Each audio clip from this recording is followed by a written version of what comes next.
Hello everyone, this is In-Depth Trek, Luke here, and this is going to be the first episode of Voyager. Well, the first part of the first episode, because as you probably know if you watch the episode, it's an hour and a half long.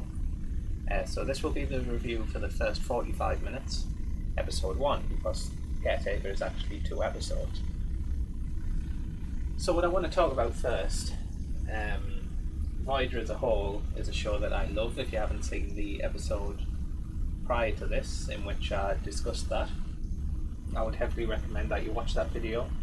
And obviously if you enjoy this video, just give it a like, thumbs up, subscribe if you want to, leave a comment, and obviously I'll reply to your comment. So yeah, I've got some coffee and I'm ready to go. So yeah, I took a lot of notes last night watching the first 46 minutes of the first episode of Voyager, which is Caretaker, as you know, because you're watching the video.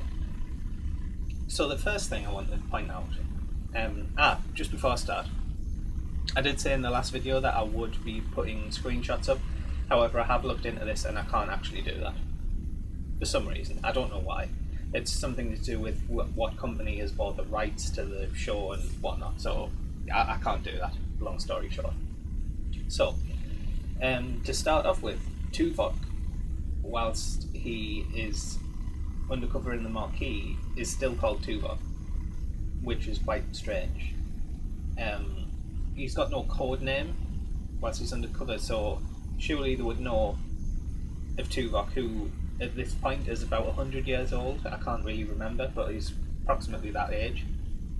And he's got a Starfleet service record, 100 years old.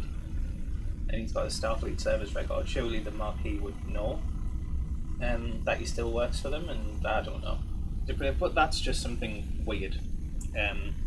What I thought was quite strange. Secondly, B'Elanna explicitly says, whilst they're attacking, that they're not making a dent in the shields, whilst they're taking the weapons offline, I believe that is. B'Elanna explicitly says, we're not making a dent in their shields anyway. Yet Chakotay instructs Tuvok to fire the rest of the quantum torpedoes, photons torpedoes, and they seem to go through the Cardassian ship shields with no problem whatsoever, which is quite strange. Even though supposedly they're not making a dent in them at all. And then the displacement wave comes up and the Marquis ship enters the Delta Quadrant first. So that's them. That's the prologue over with.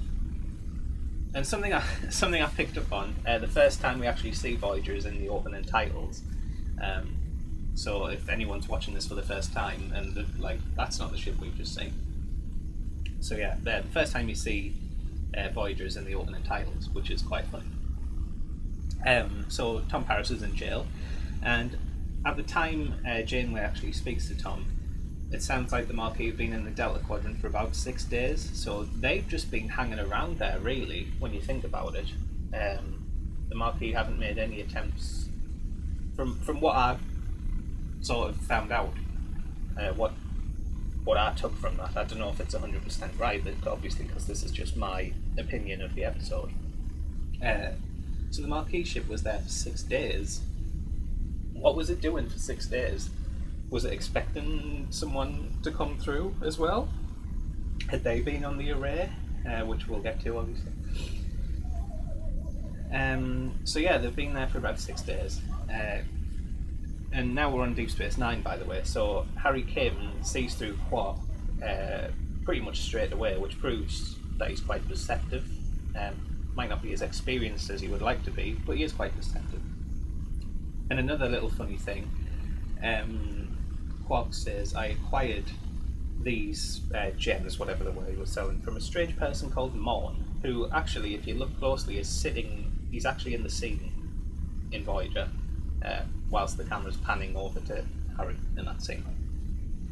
And then Tom comes over and helps Harry Kim, and yeah, so that's them sort of solidified as friends straight away. So they sort of stick around with each other for a bit there. So now we're on Voyager, The chief medical officer seems to have a strong dislike for Tom. I did notice this. Not the EMH, not the holographic doctor, the actual chief medical officer, and is very authoritative. And it would have been interesting to see a little bit more of this doctor. Maybe, I don't know, one more scene of actual dialogue. And he shows strong authority towards Harry, which is obviously going to be the case. I mean, he's a lieutenant commander and Harry's just an ensign, so he's going to show some sign of authority, but nevertheless he does show quite a bit. Janeway's partner, when they're on, like, when they're Skype calling each other, obviously it's not Skype, but when they're Skype calling each other, that was never properly fleshed out in my opinion. It could have been, and it just sort of got dropped, which sort of opened the floodgates to Janeway being able to have relationships to start with, but that never happened also, as we know. Well, it did, some episodes later on down the line did. I'm just getting some coffee.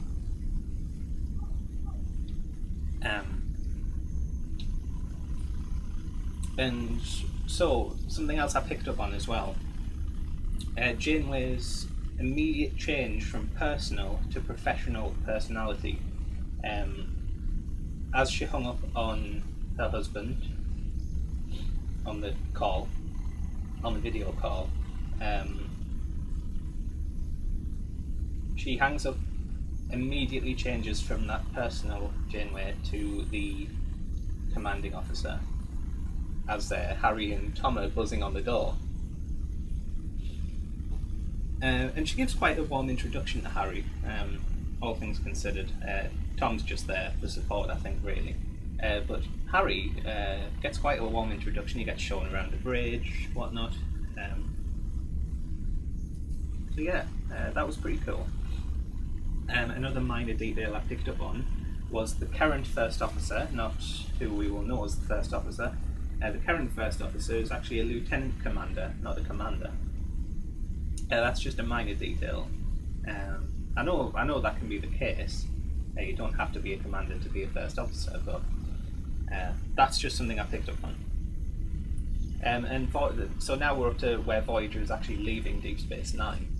And what I always assumed from this is that Voyager leaving Deep Space Nine is the new Trek leaving the old Trek behind, if you get what I mean by that. Meaning it's being took in a new direction, and it sort of was, I suppose.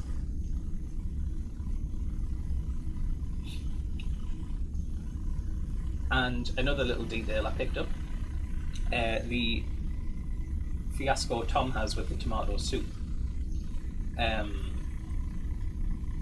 replicator is never seen again, to my knowledge. So yeah, that's something else I picked up on. That replicator is never seen again, as far as I can remember. I might have to correct that at some point. And whilst Tom was in prison talking to Janeway, he explicitly says no Starfleet ship could navigate the Badlands. But whilst Voyager is in the Badlands, it seems absolutely fine. It's not shaking, it's not doing anything, it's just flying, floating, exploring. So yeah. And then the displacement wave comes along. And yeah, so everyone gets told brace for impact, but the first officer, this is a well-known thing, and it's quite funny actually, brace for impact. So what does the first officer do? He doesn't cower behind a desk, he doesn't hold on to something, he doesn't grab his chair. He runs across the bridge for absolutely zero reason, and pays for it quite severely. So yeah, that's another thing that's that could be a meme, to be honest. That could be a meme. So now we're in the Delta Quadrant. Voyager has taken heavy casualties and damage. And again, this is a personal opinion. The method in which Voyager is transported to the Delta Quadrant, in my opinion, is a little cheap. They could have used a wormhole, or I don't know, in Star Trek terms, a subspace corridor, or anything along those lines. They were basically just magically transported when you think about it. Why? I mean, we do find out why, but it just seems a bit crazy, to be honest. and I just had the realization that the ship Voyager was given the best name possible for what it actually does. Voyagers. So Kim's really got no experience at all. He's totally green. Literally, you can see he's panicking. I don't know if it's bad acting or if he's actually. It's probably not, to be honest, because he is a fairly decent actor. But yes, so he's green. And when Kim exclaims that they're on the other side of the galaxy, he's just like, we're on the other side of the galaxy. And Janeway and Tom, because they're the only three main characters we've got at the moment, really, there is just no reaction to it at all. And you'll see that on the episode if you skip to that part where Kim says we're on the other side of the galaxy, and Tom just sort of like, yeah, whatever, and Janeway is just staring at nothing. So yeah, that's another thing. The ship could have actually been lost as well due to damage and fire, and the warp breach, of course. That's probably the main thing. The Doctor shows impatience. This is the holographic Doctor, by the way, because the whole medical crew has died inexplicably due to being transported to the other side of the galaxy, which is insane. Basically, the Doctor shows impatience. If you've seen the whole show before, you'll notice a significant difference in his character, which proves that the character does grow. Some characters are slightly two-dimensional on Voyager, but the Doctor isn't one of those. Certainly not. I would say the Doctor's one of the best. I know he often gets the spot for being the best one on Voyager, or 7 of 9. I disagree with both of those. I'm not going to say which one is my favourite yet. I probably will later down the line, but it's not those. But they are up there. What else have we got? The Doctor can't deactivate his own program, which is, once again, part of the growth of the Doctor. Something I actually laughed at is the Caretaker hologram can play the banjo. I just find that funny. I don't know why, so I just thought I'd throw that in there. Janeway, at this point, they're back on the array that transported over. This is with the rifles, I believe, at this point. She just doesn't look like... Oh, no, it's not. This is when they get abducted. Janeway just doesn't look like she knows what to do. She looks very inexperienced at this point. Obviously, she will get that experience, but she just doesn't look like she knows what she's doing as of yet. In the farm, as everyone is dancing, but she still comes up with a plan. Granted, it might not be a great one, but she does come up with something, so we'll give her that. And when I did pick up on this, it's very slight. It's a very slight change of facial expression. When the Caretaker hologram says, "We don't mean you any harm," Janeway's face looks, for a couple, maybe 2 seconds, looks absolutely terrified, and that's really cool. Little touches like that is what this show needed. Another thing I liked, obviously it would happen, but the whole crew follows Janeway when she shouts "come on," and I don't know what that is. It was sort of like a rallying cry, sort of. I don't know why I like that. Obviously it would happen, and it's not out of the ordinary, but I just liked it. I just like that a lot. And another, probably one of the darkest bits in Voyager actually, is the scene with the needles when everyone's sort of suspended. It's definitely creepy, to say the least. It's certainly very dark for Voyager, and it's probably one of the few times something like this happens during the entire series, to be honest with you. I can't really think of anything much darker than that. When you actually watch the scene, it's quite... I mean, the crew gets violated, really. Not that they don't be like after this, but it's weird. It is a weird scene, in a good way though. So everyone, another thing I picked up on, everyone regains consciousness at the same time on Voyager, whether that's to do with the Caretaker or a mad coincidence. It's probably the latter. I would assume. I don't really think they would have the power to make everyone wake up. I don't know. It could be the caretaker themselves, but I don't know. And the doctor's trying to find out what's going on. Tom wakes up in the medical bay, I believe, and Tom totally disregards the doctor, which is surprising considering he'll actually be a field medic trained up by the doctor at some point. So Janeway and Chakotay are talking, and ship to ship, and they ally quite quickly, all things considered, considering Voyager is actually out to get Chakotay and his crew. That's quite weird. So Chakotay beams aboard with Tuvok and unknown marquee guy number 68. And Chakotay sees Tom. Chakotay tries to start a fight, and Janeway simmers Chakotay down rather quickly in regards to that argument with Tom. Something which I think wasn't a very good tactical decision by Janeway, to say the least, is Janeway allows Tom to come on the away mission. Now that's all well and good, because he might have some information, whatever, but he's armed with a compression rifle. That's quite, no, he wouldn't do that.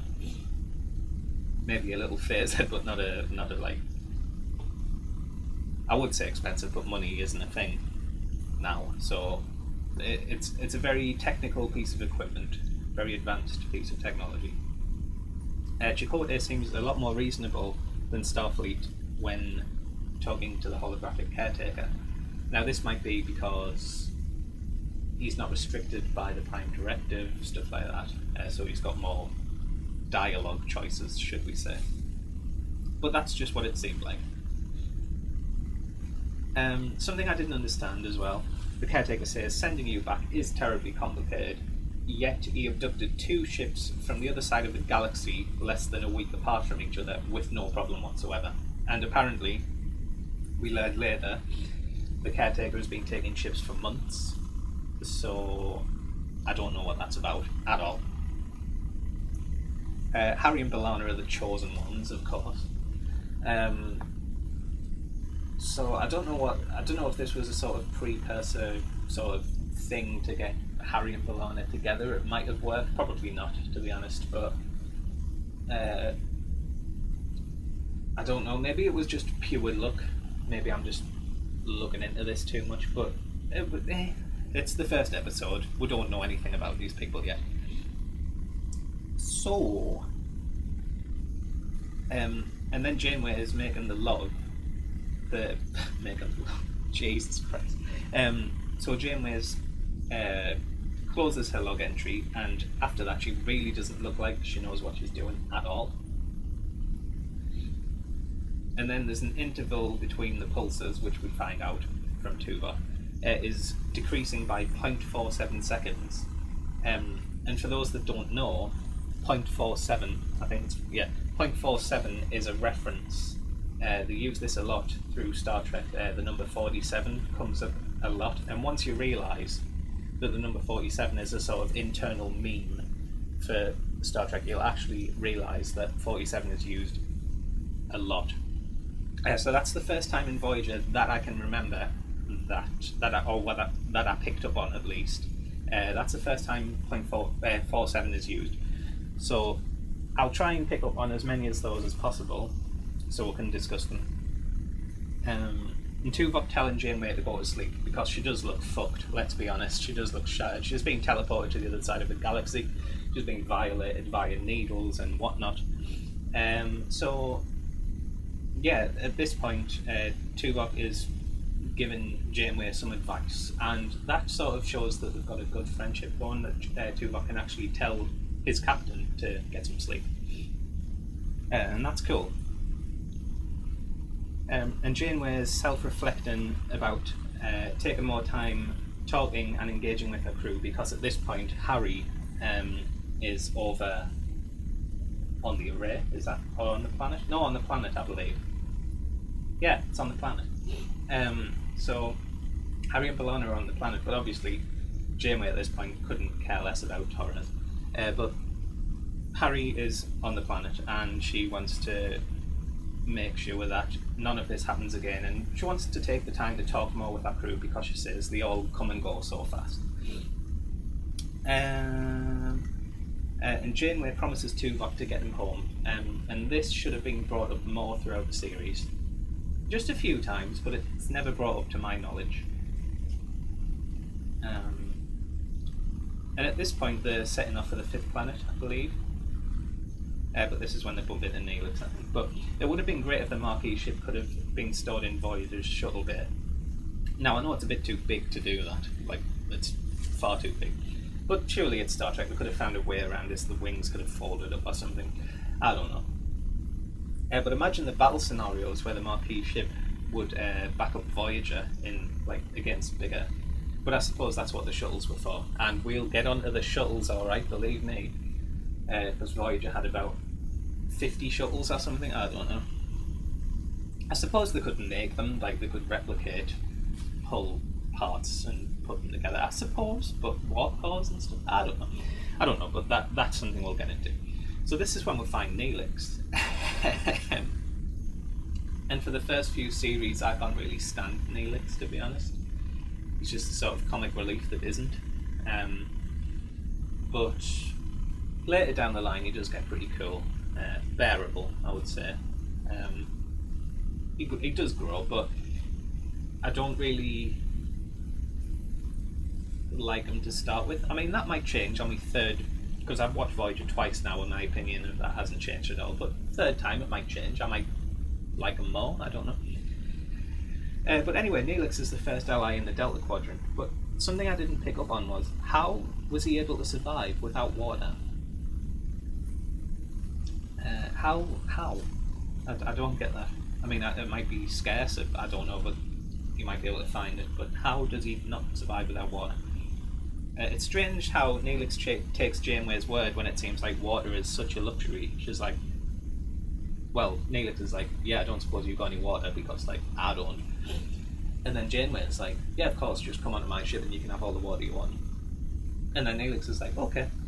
That just seems a bit strange to me. Like, if some, say, a luxury on this planet, diamonds, should we say, if you say to someone, oh, I don't suppose you've got any diamonds, and then someone says, yeah, just come here, have all the diamonds you want. Granted, we're stuck to one planet and it's very unlikely that would happen, but you get the idea. I mean, why would someone believe someone at the word who they've never seen before for that sort of thing? And then Janeway states that transport is harmless, whilst in theory and practice it's true. What actually happens is quite terrifying. All your cells disassemble and reassemble. It effectively copies you, deletes you from one place and pastes you into the other place, so you effectively get cut and pasted really to a different place. So you practically get disassembled at a cellular level and then reassembled somewhere else with the memories and whatnot. So it is harmless, but yeah, so it is harmless, but that's what happens in theory, because we can't actually we can transport atoms and stuff, but still. But yeah, in regards to this Caretaker Part 1, so we're about 46 minutes in now, and with that, I would like to say, if you've stuck through this, thank you so much for watching. Thank you. It's been I've quite enjoyed this, actually, if I'm honest. It's been a good first episode. Obviously I will get into the routine of doing this more and more and be a lot more relaxed, natural and stuff. But on that note, that's Caretaker Part 1 completed. We'll be doing Part 2, well, I'll be taking notes on Part 2 tonight. When it gets uploaded, I don't know, because I still have to talk about it and discuss it. But I hope you've enjoyed this episode, really. And yeah, just leave a comment if you've enjoyed the episode, leave a like, subscribe, and honestly, if you do comment, I would love it so much to hear your opinion on the episode. Yeah, that's it everyone, so thanks so much for watching, and I will see you in the next video. Goodbye.